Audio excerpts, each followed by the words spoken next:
Tell me again. I didn't feel it or anything. Me to hand a mother their dead child and say, have a nice night. So hey, can we...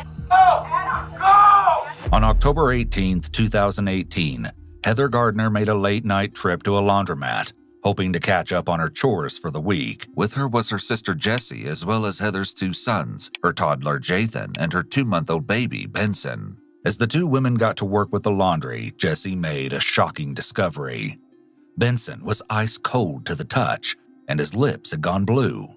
Terrified, Heather began CPR while her sister made a harrowing phone call to 911. Benson County 911. Please, I'm at the laundromat in the corner of 3rd and Union. Please. At the corner of the laundromat on the corner of... It's just... Stop. 923. 923. 3rd Ave or something. Merrill Ave or something. I'm not sure. Okay, 3rd Ave and Merrill Ave are very different places. Which one are you at? 923. Heather, it's a laundromat. I don't know the name of it, but I have another child in my arms. My sister's baby is dead. We just picked him up on the babysitter. CPR. We need to start CPR on that baby. We don't know how. Is he? You have him on his back?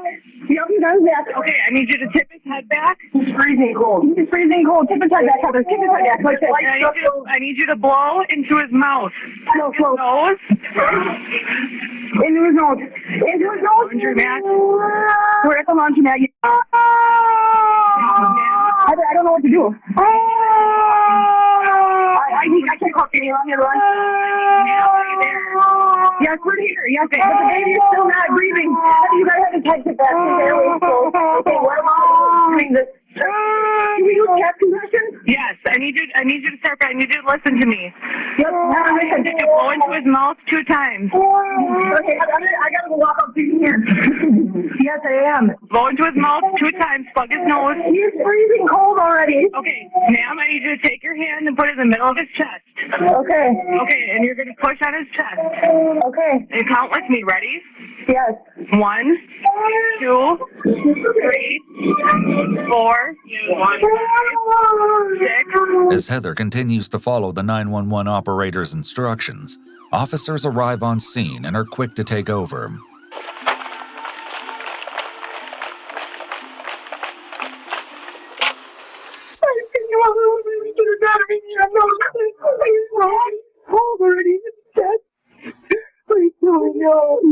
Are the police in there? Yes. Okay. I just came off of the babysitter. She messed in my clothes and I took them off. It was cold and not moving. I can't do this. When the ambulance finally arrives, Benson is rushed inside for life-saving measures. Unfortunately, there's nothing they can do for him, and he's officially declared deceased.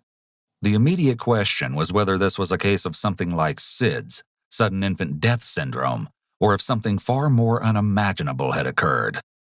Desperate for answers, Heather and Jessie tearfully explained to the officers what's going on. What exactly happened? We just picked him up from the babysitter. I took him out of there and he was cold. Despite the horror and trauma that Heather's going through, the officer is able to get the babysitter's name from her. Marissa Tietsort? Yeah. As officers handle getting Marissa Tietsort's address and information, Detective Jennifer Holtz arrives on scene and sits down to interview Heather and Jessie. The following mostly never-before-seen footage has been thoroughly analyzed by a former licensed professional counselor, a licensed professional counselor, and a licensed clinical psychologist. Before the interview can start, Jessie gives Detective Holtz some unfortunate news. Sorry, I sent her a text too on Heather's phone when this was all happening. I shouldn't have done it. I shouldn't have. But I said, you killed my sister's baby. What did she say? She didn't say anything back. Sorry. Can you tell that she read it? I was just very angry. It's like a Facebook message or a text? A text. It doesn't say she did. Sorry. No, sorry. I just was really angry and it was just like, I was on Heather's phone and I saw her name and I just couldn't say I'm sorry. While this may not seem significant at first, it would turn out to be very important. Although the police can't head to Marissa's apartment to talk just yet, they do send an officer over to her building. The interview then gets underway, and at first, everything Heather and Jessie describe sounds normal. Heather was a longtime friend of Marissa's, and Marissa had been babysitting her kids whenever Heather had to work. However, as Heather and Jesse describe their interactions with Marissa while picking up the kids that night, it becomes clear that something was very, very wrong. You guys both went inside. No, she didn't even let us inside. Yeah, she met us at the door. And then Marissa handed me the other baby. Yep, and just And the diaper bag. And then Heather was in the doorway for 2 seconds and said something about the hickey, and And the then door shut, and we were gone. And so it was just real quick. Like, Yeah. She was like, She was her at the face- door already her with the face, kid. that girl's face was beat. Usually she I'm not has kidding you. What I thought in my head was, Jesus Christ, what the hell is she on? And usually she's like, okay, what time tomorrow? Or, I'll see you No, tomorrow. it was nothing. I'm like, Nothing. this is super unusual. She Usually I go in the house and I help her at least pack the kids in their car, the kid, baby in his car seat, and What was or take what was Jason. Adam doing? Just sitting on the couch? Sitting on the couch with his baby. Was he like acting weird, shaking anything? I didn't even barely look at him. It was dark in there. All that was on was the TV. She just seemed so weird to me. Yeah, but she is never really there. But it was. But it was very. I know Marissa, and it's just. And it was just weird. Something was really off. There's no denying that Marissa was acting suspiciously, and it was quickly becoming evident to Detective Holtz that if she wanted to find out the truth about Benson's death, she was going to have to find Marissa. Unfortunately, this would prove harder than anyone was expecting. Detective Holtz made her way to the apartment Marissa shared with Adam, her longtime boyfriend and the father of her children. With Jesse having texted Marissa about Benson's death, Detective Holtz wasn't sure what to expect when she got to the apartment. Just to be safe, she brought several officers along for backup, as well as Captain Graham. Just relax.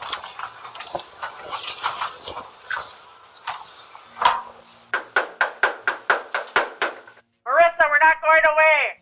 Open the door. It soon became evident that no one was going to answer the door, leading officers to take drastic measures. Police department, arrest warrant.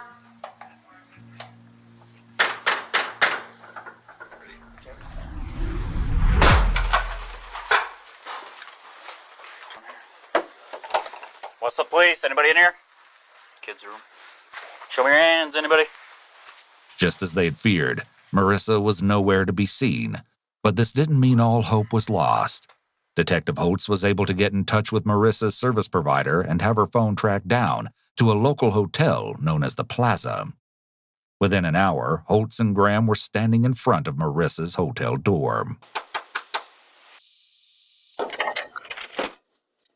Morning, Adam. Morning. Is Marissa here? What are you guys doing here? Please, Adam, just cooperate with us, okay? We'll explain everything in a second. Well, you already charged her. What the Adam, stay here. No, you guys are harassing the hell out of us. And she already got charged. We'll be at court. Why you gotta come here? Well, because we need to talk to her about something new. Something new? Yep. Marissa, I need you to wake up.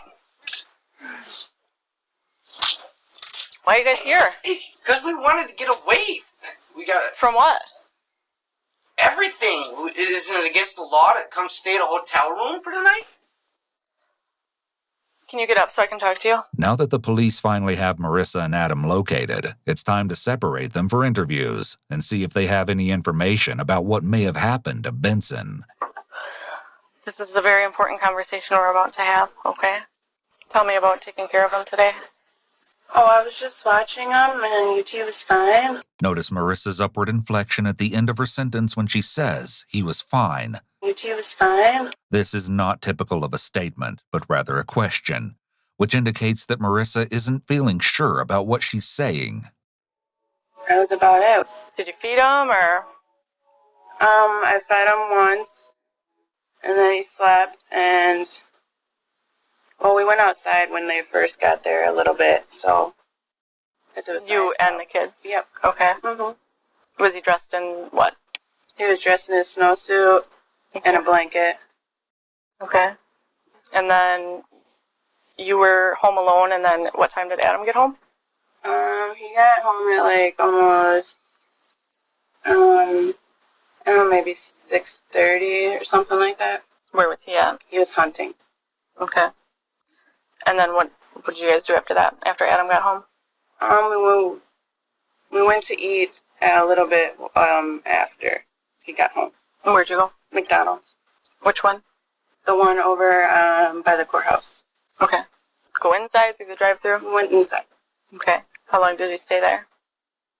I don't know, about maybe 15 minutes tops. Okay.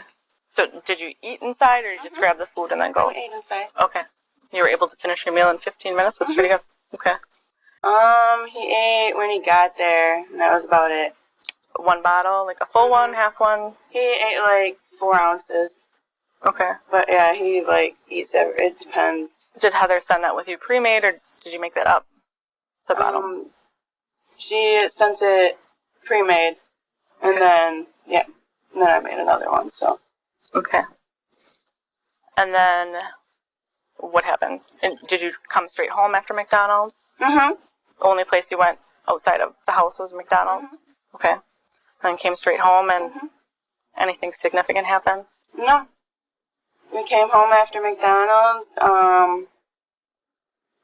We put a movie in, then like, I don't know how long it was after, but she called and she's like, I'm putting my clothes in the dryer and then I'll be there. And then like 15 minutes she came there, so.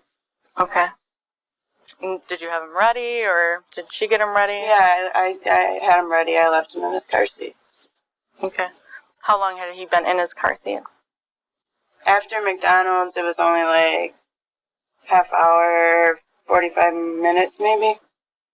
Okay. It was right after McDonald's. I just left him in his car seat and then...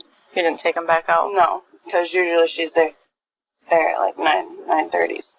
Throughout this initial statement, Marissa is repeatedly saying, and then. And then he slept, and then... This usually indicates something being left out in someone's story. In an interview, detectives will dive more deeply into portions of the story where a suspect is repeatedly using phrases like, and then, or, and this happened. Was he awake the whole time? No, he was sleeping. When? The whole time. The whole time you babysat him? Well, no, I mean, like, after he got there, he was up for, like, a couple hours, and then I fed him, and then I put him in the pack and play, and then I have this little camera, like, the video monitor, and then, like, I didn't check on him because I have that now, so, like...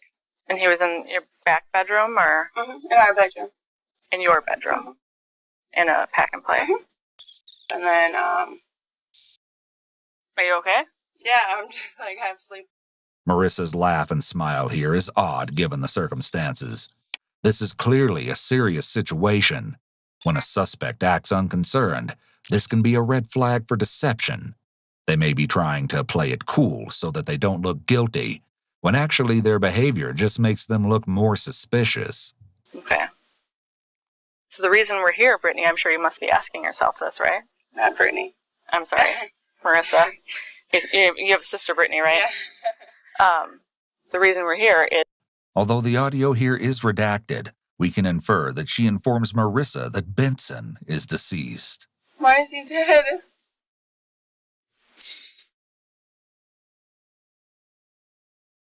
We were hoping that you could shed some light on that. I don't know what it is. And I need you to tell me what happened. I don't know what happened. This is the most important conversation you will ever have in your life. I'm telling you. I don't. No, you're not telling me. You didn't tell me last time, and you're not telling me now, and I need you to tell me the truth. Heather deserves to know what happened. I know. As Detective Holt states, this isn't the first time that Marissa is being questioned about potential child abuse. In fact, it's actually the third time.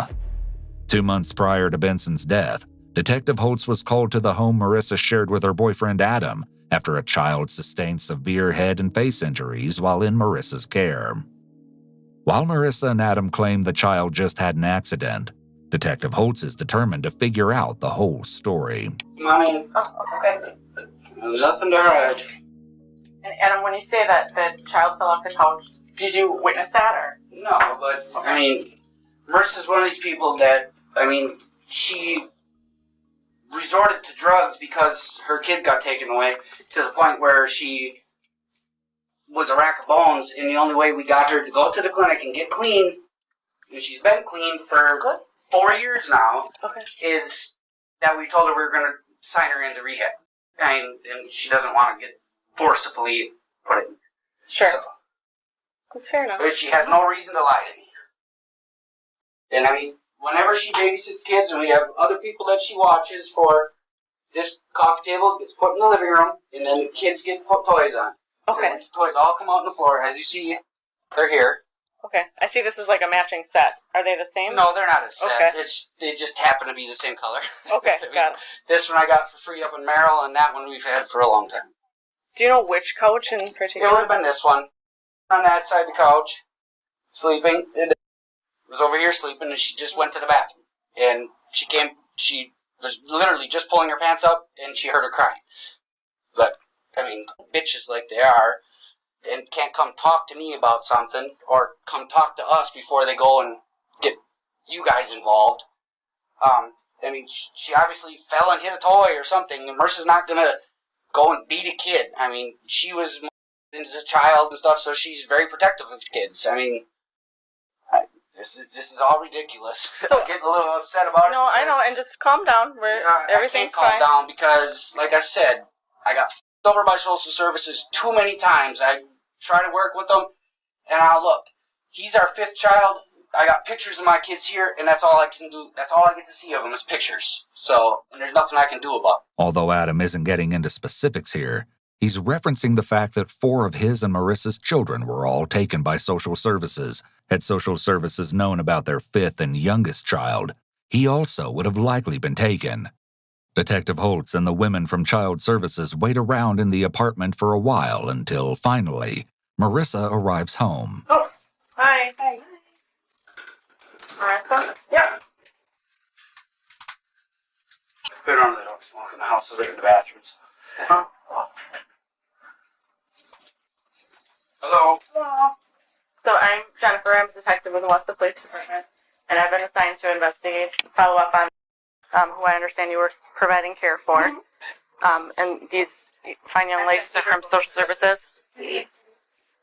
So because there's a child involved and you were providing care for that child at the time social services gets involved. So I just need to hear from you. I was babysitting. She went to bed, so I decided to clean. And then I was like doing dishes, heard her screaming, and then stopped doing dishes, and then got off the couch, and there's a bunch of toys. Because usually I have her sister, so she like follows her. So I had a bunch of toys out in the living room. Okay. So you were doing dishes and you heard screaming. Mm-hmm. Was she sleeping or? Yeah, she was just laying sleeping. there. Yep. And she must have rolled off, and then I stopped doing the dishes, and she was on the floor, and all she had was rug burn, and then she had bruises, so she must have hit a toy. What toy was on the floor? I had I had a bunch of, this table was out, and I had a bunch of toys, in the middle on the rug. Okay. Do you know which toys were? A bunch, I took a bunch out of the toys. Yep, and she was sleeping on this couch, and she must have rolled. But I take the table out when I babysit and put it in the kitchen. It's an immediate red flag for deception that Marissa fails to incorporate any of her own emotions during her account of what happened. Most people who are telling the truth will include their feelings during the event. However, it's typically difficult for a guilty person to fake emotion. So guilty individuals will often opt to keep their emotions very neutral, even if it's completely inappropriate to stay neutral given the circumstances. Has anything like this come up with you before? No. As far as No. a child being injured? No. Are you sure about that? Were you talked to about a year ago for a child that was injured that sustained a skull fracture? Oh yeah, that was not me. You were providing care for? Well, yeah, I was, but I don't have any child or nothing. Okay. Where is kids? So I love kids. I don't beat them, nothing. Okay. I always babysit people's kids. Right. I know we're saying you beat anybody, but people lose their temper sometimes. No, I've never. Things like that happen. I never had postpartum, nothing. Noticeably, Marissa also doesn't flat out deny these prior allegations. I love kids. I don't beat them, nothing. In theory, it should be a flat out denial, but she just can't seem to get the words right. Something that will surely stand out to detectives. Talking about how much she loves kids is still not a straight denial of her allegations. It can be difficult for a guilty individual to make a false denial, as their body will automatically start showing physiological signs of anxiety. With an ongoing child abuse investigation against Marissa, social services informs the couple that their baby son won't be able to stay with them. Adam doesn't take the news very well. We place with relatives. If you don't have a relative, then we have to look at foster care. So I need you to give me some relatives. We place with friends at this point. So do you have a brother or sister or an aunt, uncle, mom, Adam dad? does. Does Adam? Okay. Adam. So until No, they're not. investigation, there has to go to your dad. No. So They're can not we do? taking my So hey, can we? Go! Go! Adam, stop. Adam, stop. They said with family. No! Until investigation is over. I So wasn't your here! dad, your dad. My dad cannot watch it. You guys can go. Or I can leave and he can watch them. You guys need to leave. Go. Can I just live with her until the investigation? You need to leave. We can't leave. We can't leave Just now. wait. Yes. Yeah, he wasn't here. He can take them. No, you can't leave Watch with the child. Adam, You cannot stop. leave with the child. Adam, stop. You're stopping and you're scaring the baby. You're scaring my baby. Get the out of my house. I will go. Can that work? I'm sorry. We need to sit down and have a civilized No, conversation. you need to leave. Adam, just stop. Adam. I told you guys, if you Adam. think you're taking my kid, you guys can Adam, go. I believe in the. No. You can have him. They need to leave. No, because they'll take him. I asked you Asking nicely. right now is Adam, not. stop. I asked you nicely. Just sit down and let's talk. I'm not talking. I told you guys when he came to my house. Did I not? If you guys think you're taking my kid or asking my kid to go That's why anywhere, we're trying to figure out a family member that. I do not have any family members. We have no family. I was not here. Why does my kid have to leave when I'm his parent? She was the only one here. She can leave the house. Well, that's what's going to happen. She's going to go stay with Shayna. Okay, right there. The baby's staying here. So there's the situation. You guys can go. Well, we're not leaving until this is sorted out. I just told you what's going to happen. No, it's not fine. I told them when they came in the house. I let them in nicely, and I told them from day one. So I'll live with Shayna until it's over then. You guys are lying, all you. That's why I don't trust any one of you suckers. I don't think anybody's lied to you at this point. Yeah, well, you kind of did, because I told you specifically. Did I not?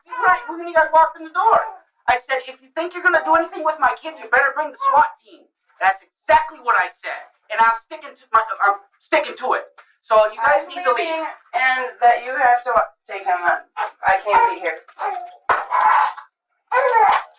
Let's talk about this, Adam. I just called. Go. No, that's not how it works. We need to sit down and figure out. It's my house. I pay the bills here. Do you guys come pay my rent? No. So you can leave now that I asked you 15 times. Adam, stop. So Adam, they're letting him stay with you. I'm leaving. Adam, just calm, but he needs to calm down. Right. Because we're not. I will calm as soon as your head's going through the back of my door. If you can sit and relax. I'm relaxed as soon as you go out my door. You can talk through the door, but I don't want you in my house no more. Stop. Can't he just take him and I leave? I can't leave a child here with him in the I know. condition. Because I'm pissed off because you guys are Adam, just stop. two-faced motherfuckers. Adam, just stop. Right now. I'm calm as soon as they leave. Stop. My God. I can't help it, Marissa, and you know it. Well, you want him here? My God, they're freaking out. Marissa and Adam are having very different reactions to their son being removed from their home. Although Adam's feelings are valid and many people in this situation would feel angry, his outburst is clearly upsetting the baby, and he doesn't seem to recognize that. Marissa, on the other hand, is notably calm about their entire situation. This is rather unusual, as most parents would be quite upset about having their child taken, especially if they didn't do anything wrong. This may be an act on her part. She may think that she needs to appear relaxed, because if she is explosive like Adam, it will just look like she acted that way with the child she babysat. And there's nothing anymore. You guys can go bring the dog in here, do whatever the fuck you want to do. But my kid's staying here. With these memories fresh in her mind, Detective Holtz is unrelenting in her interview with Marissa. Heather deserves to know what happened. I know. What?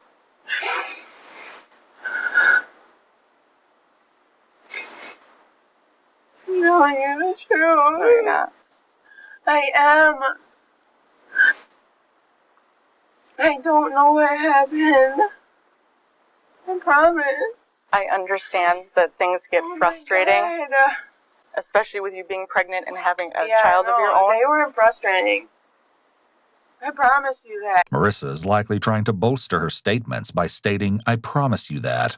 When someone is being deceptive, they will try really hard to sell you on their story, whereas someone who's being honest doesn't need to go to such lengths.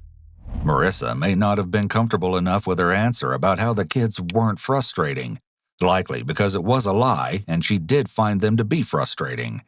So she needed to prop her claim up with a promise to make it sound more convincing. This theory is backed up by Adam's statements to Officer Cole back in the hotel room. So you get home, what time? 7? 6:37, somewhere in that area? And what's going on in the apartment when you get home? The kids are all sleeping. The topic then shifts to Jathan, who Marissa also babysat. He doesn't play with much. He's a pretty quiet kid. I shouldn't say quiet. If you look at him wrong, he starts crying. I mean, lately he's been getting used to us. Then take me through the rest of the next few hours until you guys decide to come over here. We went to McDonald's, came home, and Who went to McDonald's? All of you? all of us, yeah. The 3 kids in the back seat, and Which McDonald's? the one by the courthouse. Okay. Then came home. Who picked him up out of the back and play and put him into the car? Or? I packed him up and put him in there. Okay. Absolutely normal to me. And what is normal? Whiny. As soon as you pick him up, he whines and stuff. So he was making noise and Yeah, making noise and open his eyes at all? yeah, I mean, crying and everything else. Adam describing Heather's kids in such negative terms is concerning. Referring to a 2-month-old baby as whiny is especially unusual, because it's normal for a baby that young to cry frequently. It's also possible that being overly critical of the children is a misguided attempt to protect Marissa. Back in the hallway, Marissa attempts to explain why she and Adam fled to the hotel. I got a little money from a car accident, and I wanted to go swimming and stuff, but by the time she picked the kids up, and I wanted to go in a hot tub, but I don't think I can when I was pregnant. So. What's the real reason you're here? No, that is the real reason. I'm serious. Nobody who lives in this town checks into a hotel at 9:50 p.m. after a baby died in their apartment. I don't know. I didn't know he died. And that's also a lie because she texted you and told you that he died. My phone's off. No, it's not. Yes, it is. No, it's not. I'll show you my phone. I'm serious. How do you think we found you? It's obvious that Marissa's story isn't adding up, but the question is, what exactly could she be hiding? Marissa is likely keenly aware that with her previous child investigation, she looks incredibly suspicious right now. Even if Benson's death was just a heartbreaking accident, her history with kids makes it hard to trust her. Could she and Adam have fled to the hotel because of this? I'm serious. Now cut the crap, Marissa. This is the 3rd time we've had a discussion with you about a child, an infant in your care, and now one is dead. One is dead. I didn't do nothing to him. Then who did? No one. He was fine. Did Adam do something to him? No one did anything to him. He was fine. Babies don't just die. Marissa keeps sniffing and scrunching up her face as if she's crying. However, it doesn't appear that there are any tears falling. She's likely trying to give off the appearance that she's upset, but she's not a good actress, and it comes off very disingenuous. He was fine. Babies don't just die. I would not kill a baby. I'm sure you didn't mean to, Marissa. Sometimes it's not what you do, Marissa. It's sometimes what you don't do. And maybe there was something you just didn't do tonight. And left him alone for too long. And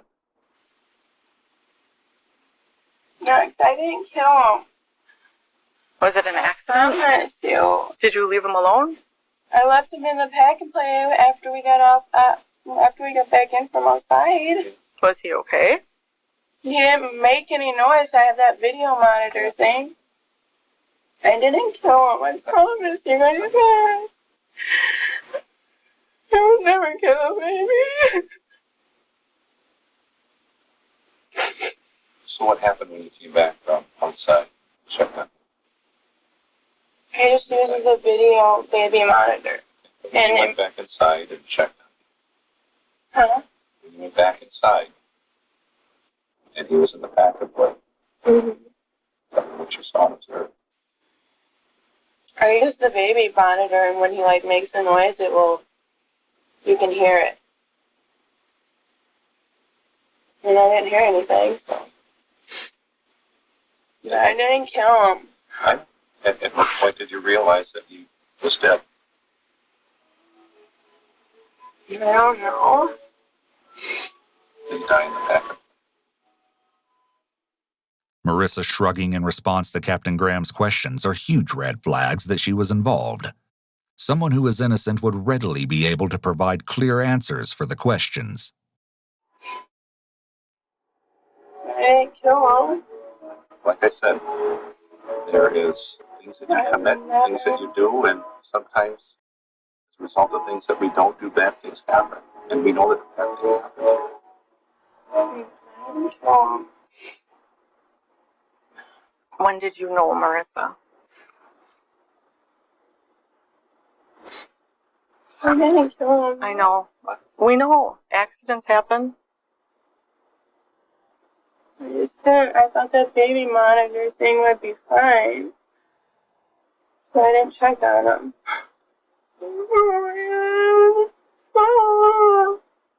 How long? It's okay. Oh, We can talk through this. I'll get you some tissue. God. Oh my God.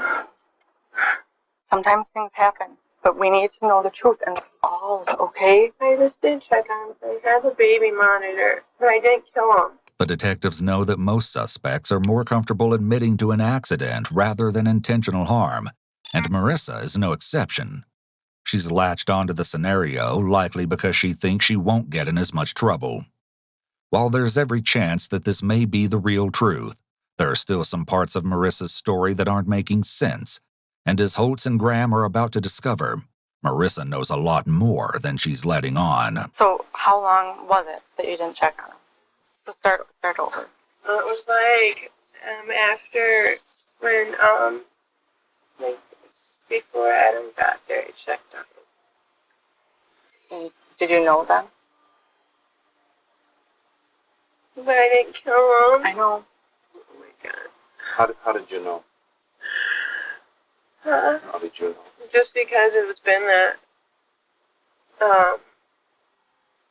well, he does sleep that long, and like, but I don't know, he like felt cold, and I was scared. My boyfriend wasn't there and everything, so oh my God. I'm sure it's scary. How did you find him? How was he laying? I put him on his belly. Okay. And how did you find him? How was like just on his belly? Where was his face? In the on like this. Face down? Mm-hmm. Could you... I'm just trying to... So, if this is his face, and this is his back, and you put him like this, and you didn't find his head turned anyway, it was just straight down? I think it was. Was there anything coming out of his mouth? Or No. Okay. No.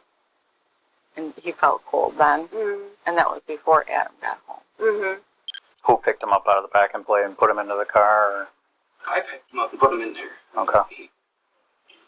Absolutely normal to me. The fact that Marissa can't seem to clearly remember how Benson's head was positioned when she found him is a red flag, as this is something that she should be able to remember.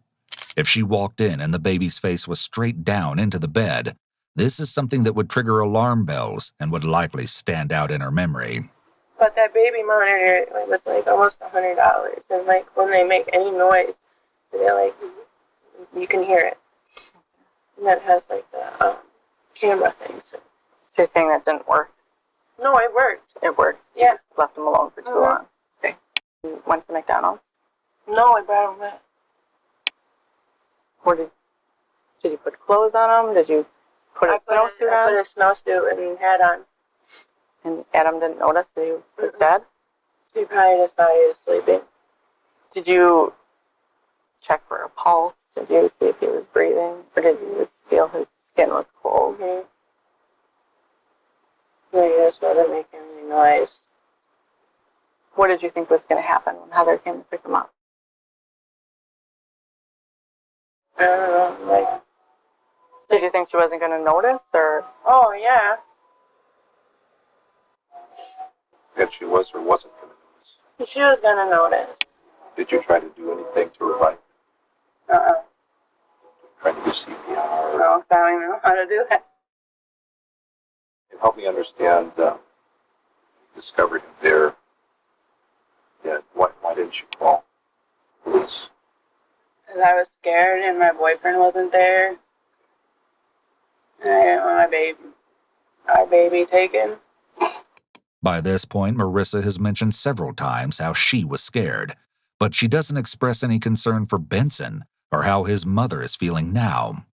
Marissa appears to be very egocentric and is only thinking about the baby's death in terms of how it affects her.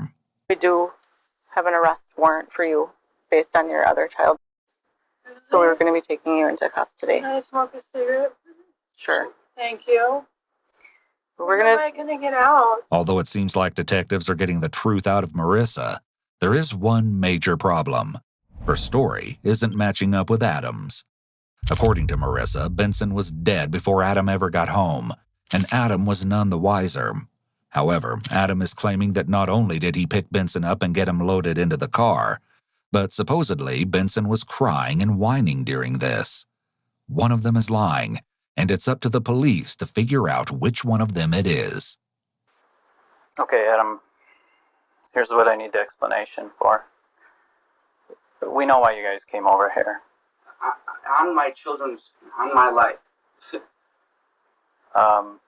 We know Marissa's received messages on her phone letting her know. The audio is redacted here, but the officer informs Adam that Benson is deceased. Come on now. I swear to God I did not know this. Yes. No, I swear I didn't. So... I swear I didn't know. Marissa's phone is in here somewhere. I didn't know, I swear. Heather has my phone number. She never, not once. So that's your phone? This is my phone, yes. Where's Marissa's phone? I don't know. I can call it and find it. That's all right. And then you guys come over here. You leave shortly after Heather leaves. And another reason we came here is Marissa's sister is supposed to be getting her kids tonight for the night. So we figured we'd come, get it, and she can just take the room tomorrow. Or today. So there's going to be an autopsy tomorrow that's going to tell us a lot more than what we know right now about the cause of death. And if things don't add up, Yeah. because right now I'm seeing a lot of red flags about why you guys came over here. No, Why nobody... There appears to be two options here. He's either telling the truth about part of what happened, meaning he did get Benson out of the pack and play, but he knew the child was dead. Or he's lying about being the one to get Benson out of the pack and play because he thinks this will protect Marissa from getting in trouble. Accidents happen, but there needs to be some sort of explanation that has to come from one of you two. Or both of you. I don't know. I mean, we see babies that it's kind of a bedding issue, that they suffocate accidentally. I've seen children that were given too much medication because they were too fussy, too whiny, and so the caregiver was trying to get them to sleep or, Officer Kolb is offering up more acceptable reasons for why Benson may have died. He's being careful not to portray Marissa as being a cold-blooded killer because he knows that could make Adam shut down from the conversation. However, if he can sow a seed of doubt in Adam's mind about how it could have been an unfortunate accident, Adam may be more willing to provide information that could be helpful to the investigation. Can I ask her a quick? Yeah. So why is he telling us they're leaving to go to McDonald's and Benson was alive? Because he was probably scared. No, he didn't know. He don't know. What would he have to be scared of then, Marissa? That I'm going to get in trouble or go to jail. Yeah, he doesn't know. Why would he be covering up for you if he doesn't know that you did anything wrong? Remember we talked about being honest? I know. I'm in jail, babe. I passed out. Don't freak out where she said they're going to arrest you. So, I got a pee down. I just want to say, okay, I'm going to see a judge tomorrow. But You know what's going on, right? What's just going on? Oh my God. The bedroom. What did you tell me? She got on when Heather got there. No. When you guys were going to McDonald's. I got him out of there. I mean, And he was making noise, you said. Several times we asked and clarified that with you, right? yeah. Is that the truth? Yeah, he was fussing and stuff when we left.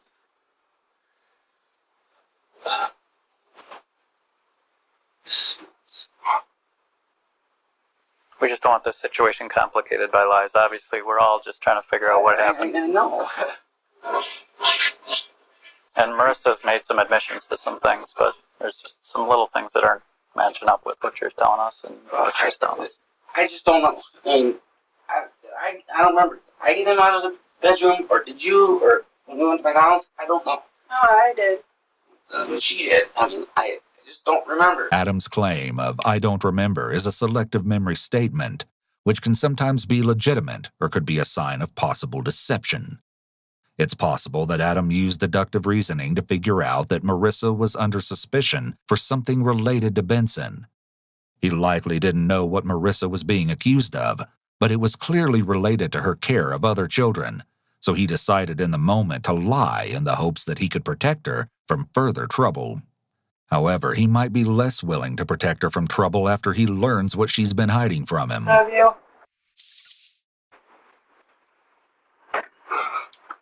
So, Adam, what she has admitted to out there while we were talking in here is that while you were out hunting, She already knew? likely suffocated, and that, Did she tell me? of course, she's probably freaking about that. And even when you came home and went to McDonald's, she's saying she knowingly put and into the car, leading you to believe he's alive and well, and he was dead all that time. And do you understand? We're not here to argue with you, fight with you, or nothing. We want what's best for the kids. I understand. And I think you do too. I do.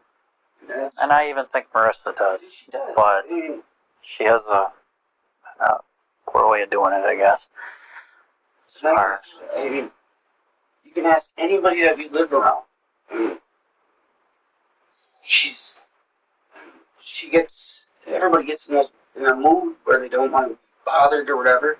But normally when that happens, I mean, she'll tell me, and then I'll take care of her, and she can go take a shower, do what she's got to do. That's why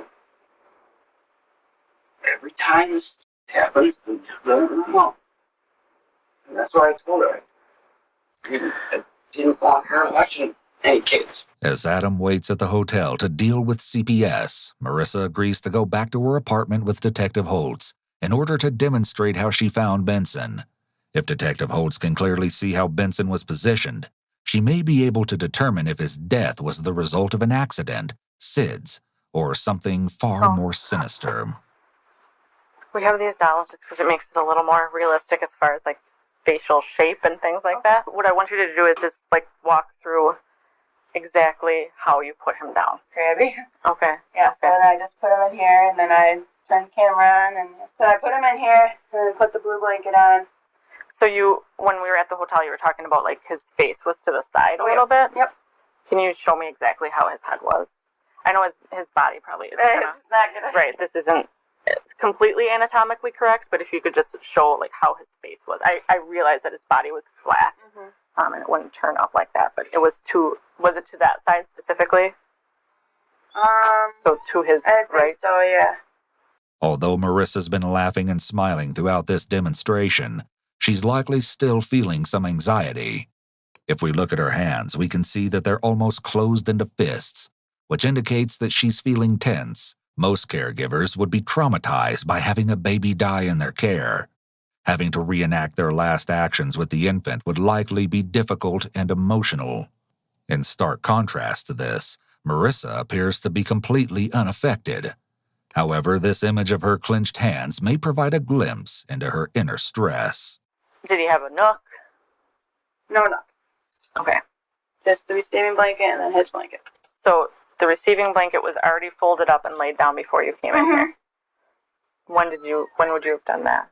I think I did it. I laid him on the couch. And when you found him, exact same position, or was he different? I think he was in the same position. Okay. I need you to really try hard to remember because this is important. I know. Could he have been in a different position? But was he still in the middle? Had he creeped over? He was in the middle. I think he was in the same position. Based on her frequent responses of "I think so," I think it seems like Marissa is making things up as she goes. Okay, so walk me through how you determine that he's not alive. Because I picked him up and he was really cold. How did you pick him up? I just went like this. Okay, and what did he look like? He was just cold.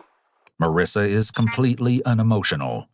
Once again, she fails to mention any of her thoughts and feelings when she discovered Benson was dead, which could be a sign that Marissa is being deceitful and hiding something from the detective. The question is, what exactly is she hiding? And then what did you do? Laid him down, put his snowsuit on. Where did you lay him down? Oh, I think I laid him on the floor. So I put his car seat in there, and I grabbed his snowsuit, laid it on the floor, put him in the snowsuit, and then put him in his car seat with his blankets. Okay. And then where did you put the car seat? I think I left it in there. With the door open or shut? With the door open. I left him in there, put the door open, and then Adam got here, and then we left. Leave him in the car seat, in his snowsuit, there. And you laid him on the floor, but you don't know CPR, no attempts to call anyone or research anything online to CPR, really. Did you see if there's anything maybe stuck in his mouth or? No. Okay. And you said no knock. No knock. Okay. As Detective Holtz is listing off logical responses to finding Benson dead, Marissa simply nods with indifference, perhaps implying that there was another reason that she didn't try to investigate Benson's unresponsiveness. Do you always leave the baby monitor on, or how do you guys? Just when I have him back there. We just got it on Tuesday. Okay, so how did you? So you had it back there. You had the baby monitor on, or no? Okay, and then what did you? Was it facing there? Where were you sitting? Yeah, I was facing right there, and I was right here. Okay, so then when did you turn it off? After they left and we left. Okay, how did you turn it off?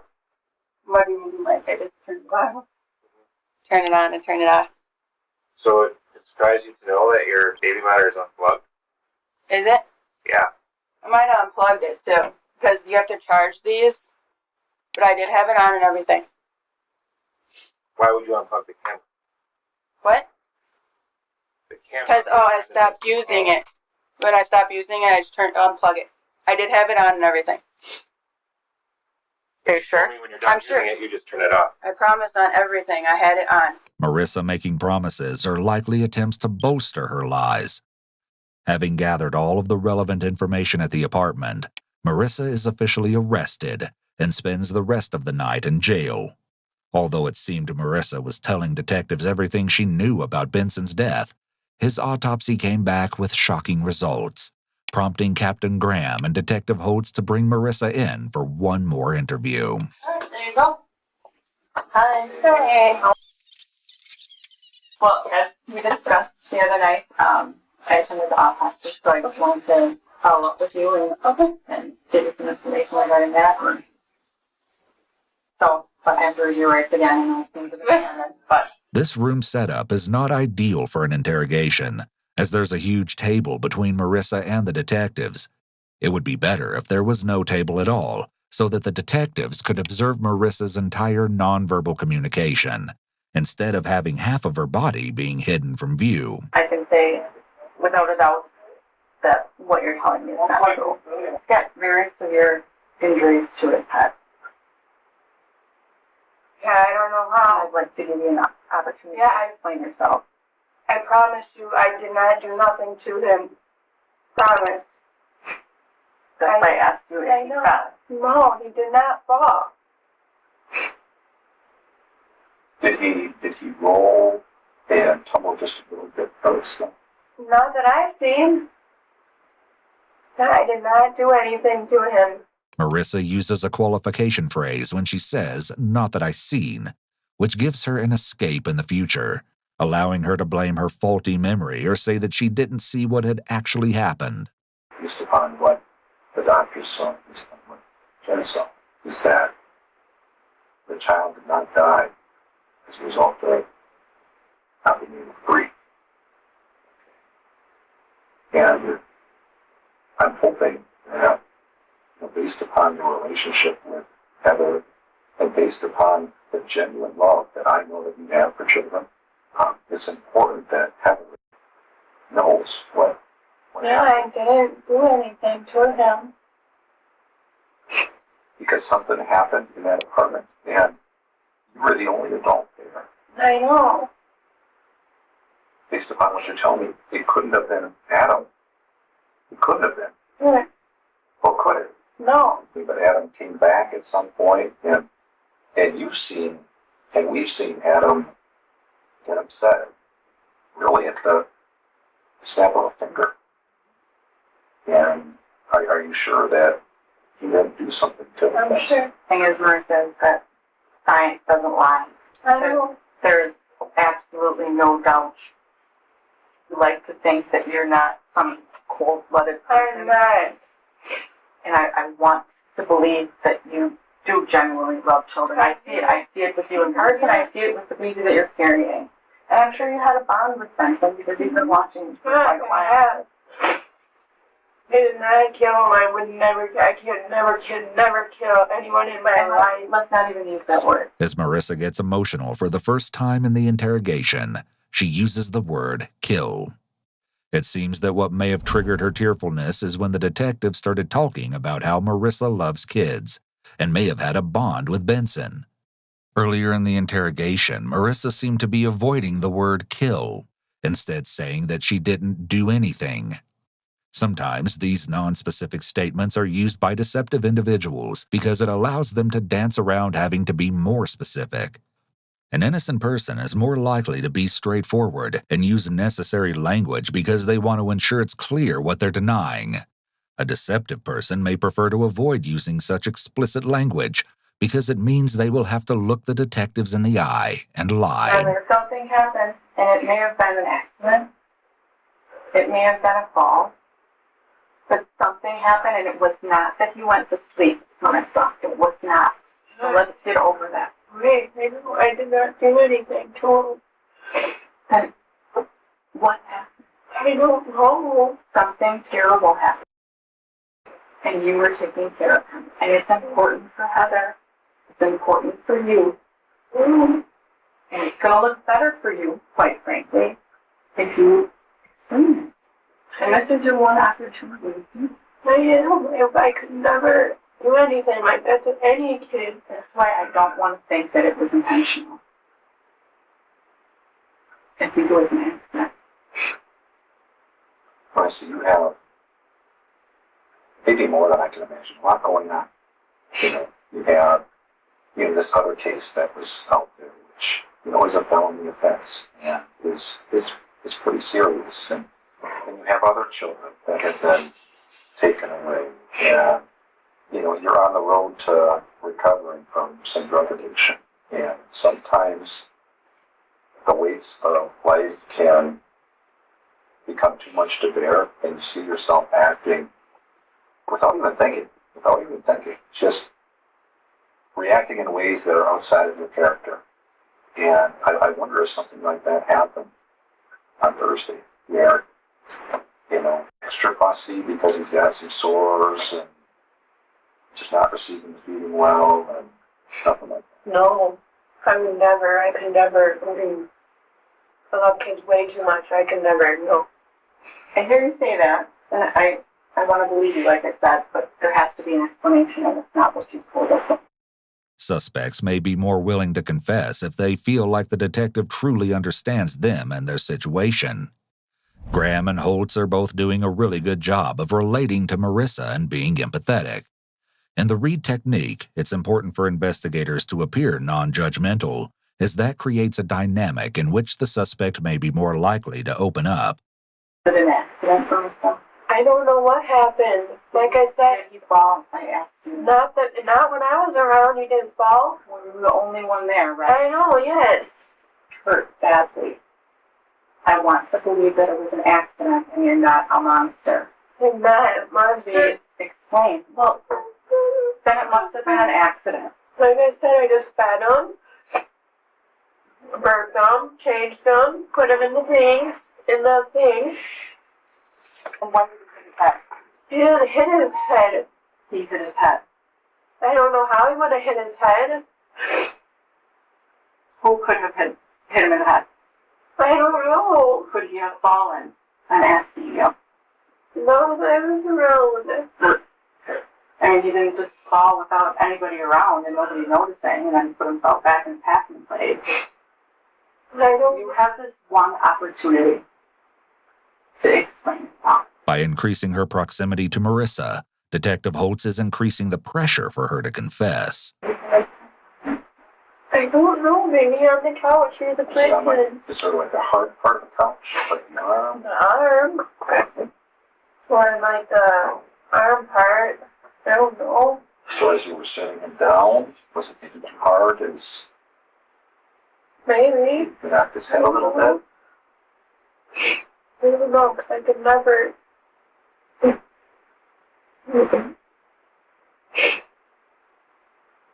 Show me how you're putting on the couch. I don't know, I just put him on the couch. Well, a child doesn't get ahead of musicians. Yeah. Okay, so I need you to, if you're going to tell me your truth, I need it to be 100% transparent. Right. I'm going to let you talk. Tell me what happened. Oh, maybe the couch arm or maybe the playpen, I don't know. What did you put me on? Just like that. I didn't throw my own, no, I can never do that. It's an interesting statement. Do you throw? No, I could never.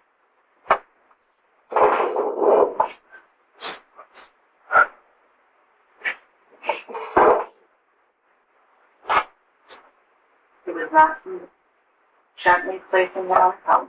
Neither Holtz nor Graham have suggested that Benson could have been thrown, so it's highly suspicious that Marissa suddenly introduces this new idea.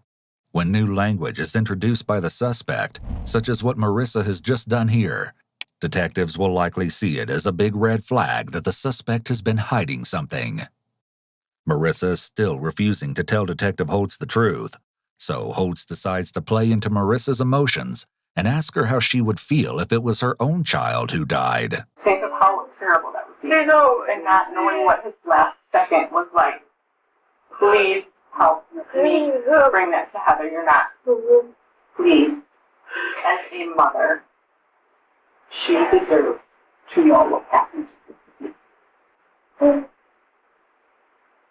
And this is your last chance to tell me the truth. Otherwise, I am left to walk out here and tell Heather. But apparently Marissa is a monster. Because she can't even explain what she did. Even if it was an accident, please. You have to help me tell Heather.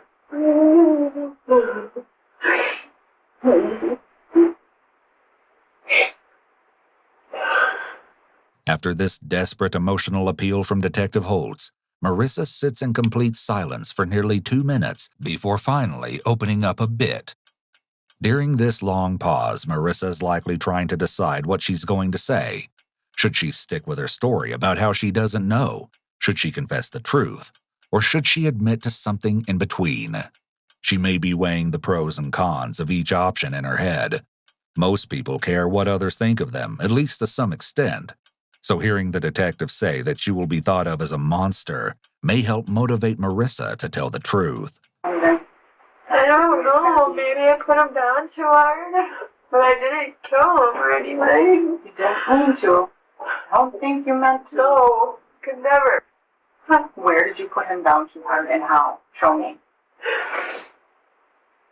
I don't know, like maybe like that. Where?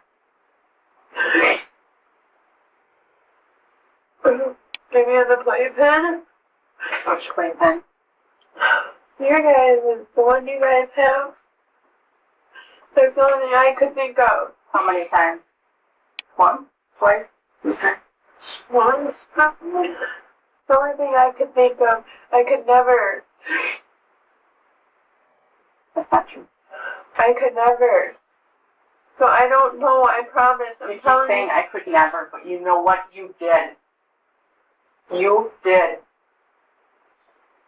I did not. That child had multiple injuries to his head. Not one time, and it's not from a playpen. I don't know where he could have got it from. I did not do it. On everything. I'm telling you the truth. No, you're not. Yes, I am. No, you're not. Yes, I am. I'm telling you the truth. Absolutely not. Unless it was harder than that. Could it have been harder than that? And could it have happened more than one time? Yeah, no. Because Just it's once. more than one time. Just once. But was I it could harder never- than that? I don't know. I didn't think so. And when you did that, did he stop breathing? I don't remember. You don't remember? That's pretty significant, Liz. I don't remember if the child died right in front of me. When a suspect claims to have a memory failure, such as claiming not to remember such a major detail, this can be a sign of deception. Marissa saying that she can't recall if Benson died right after she put him down roughly is a major red flag, as most people would remember such a significant event. How were you holding on to him? What do you mean? Were you holding on to his midsection and putting him down? How did you? I just put him in there, in the midsection. On his back or on his butt? I held him in and put him in there. Did you let him go? Like, was it like this, and then you just let him go and so he kind of fell as well, or did you have hold of him and he went like this, or was it Yeah, I think so. It was like this. Yeah. And then he. Mm-hmm. Okay. Then you take him. This is the pack and play, and you just throw him in the pack and play. Mm-hmm. Was it like a foot or two drop? I don't know, my foot or whatever. Well, if this is the pack and play, it's the top of the pack and play, and you're standing right here, was it from up here?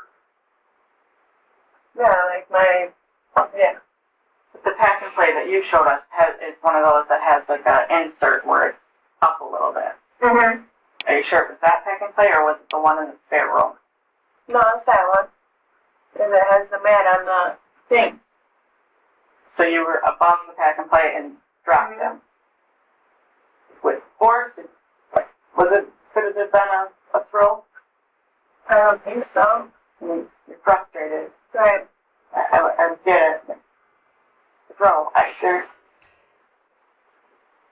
You tell me, okay? I need you to prove that you're being honest with me. What I want you to do is tell me exactly what you did, and if it matches up with the injuries that I saw, then I know that we've got a caring person here who is sorry for what she did. I am. I'm frustrated. I'm sorry.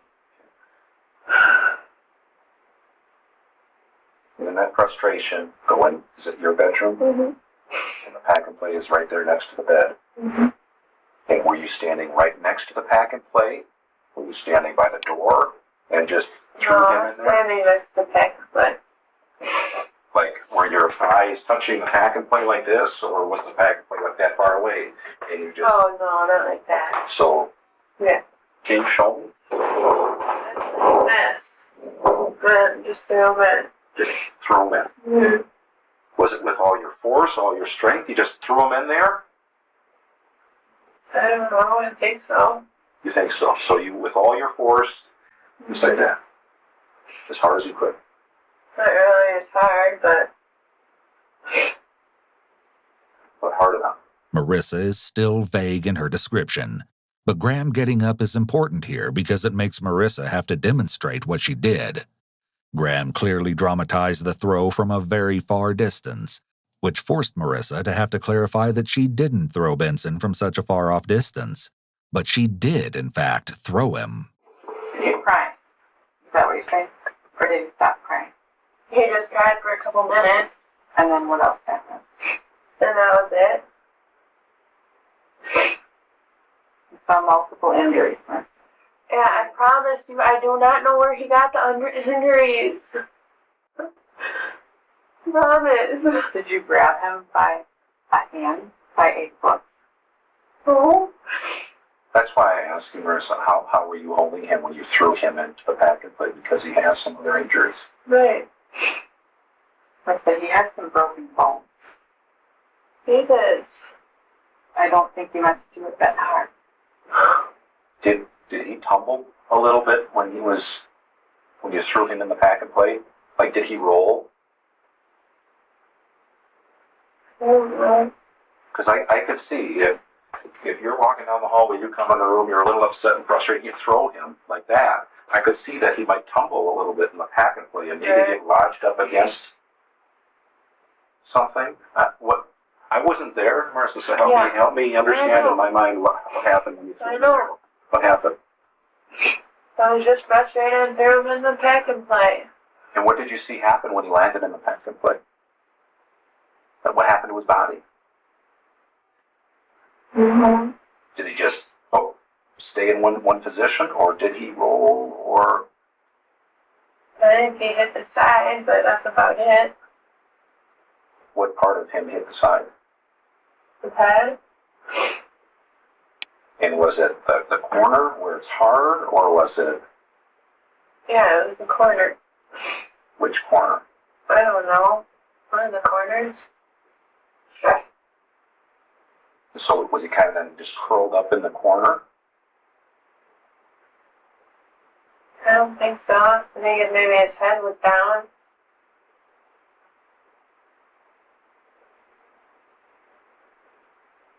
So you throw him in. He tumbles into the corner of the packet play. Mm-hmm. Is he face down at that point, or is he face up, or is he to the side? His face down. Okay. So you throw him down on his back. He tumbles a little bit into the corner of the pack and play, and his face is down. Mm-hmm. Then do you pick him up again and throw him down, or what do you do? No. What did you do?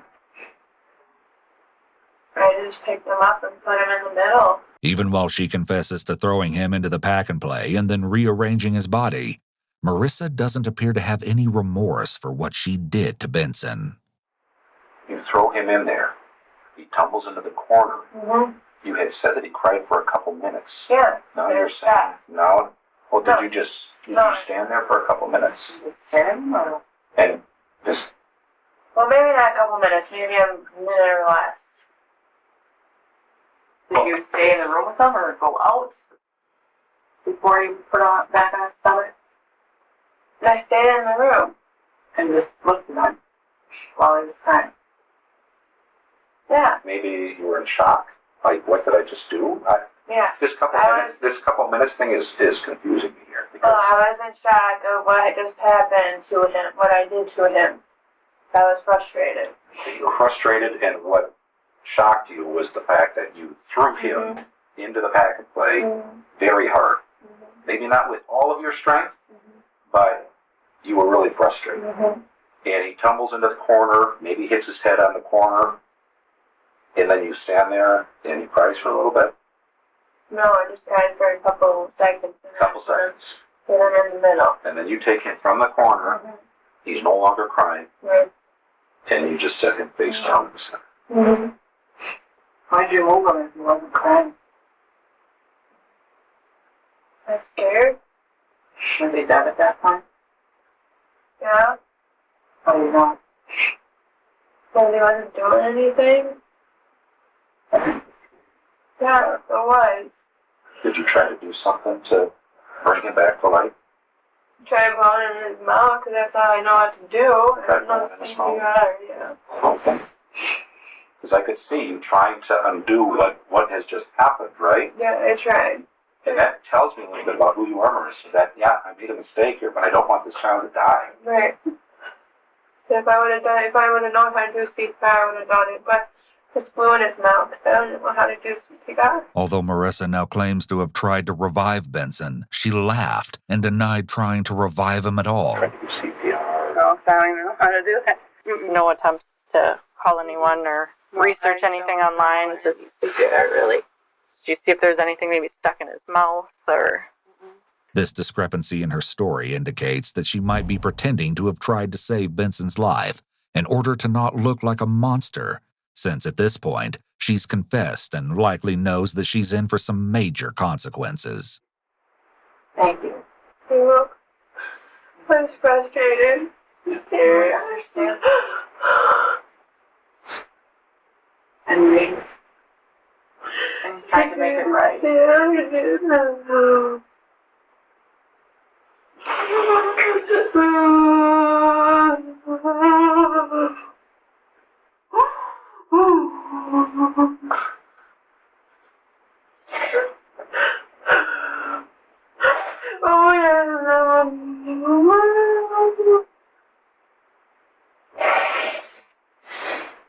Although Marissa is sobbing, this may be in response to the consequences of her actions, which she knows are coming, not for what she did. I was scared to call 911 because Adam wasn't there and I had the other kids. I understand. Yeah, so I was scared. The reason she didn't call 911 is likely selfish. She was afraid of being apprehended. She may have thought that the best option was to cover up the crime, even going so far as to keep the secret from her boyfriend. I'm going to be honest with you. Okay? I don't. You're going to get a high pitch from him. Got some family members.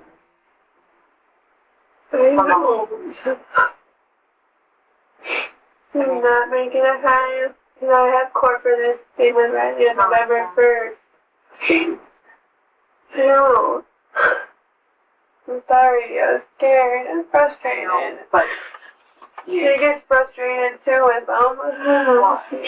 Yeah, she even said that. Yep. She knows how her kids are. Every parent gets frustrated. so that's what's going to happen. So then eventually, down the line, you're going to face charges for making incident. How long? For lunch? I don't know. That came into it. We need to talk through this with the district attorney's office and determine what charges are appropriate and retraction in the future. I mean, you have to know that there's consequences for what you did. I understand you're sorry, and that does mean a lot. But we need to make sure this never happens. Hmm? Do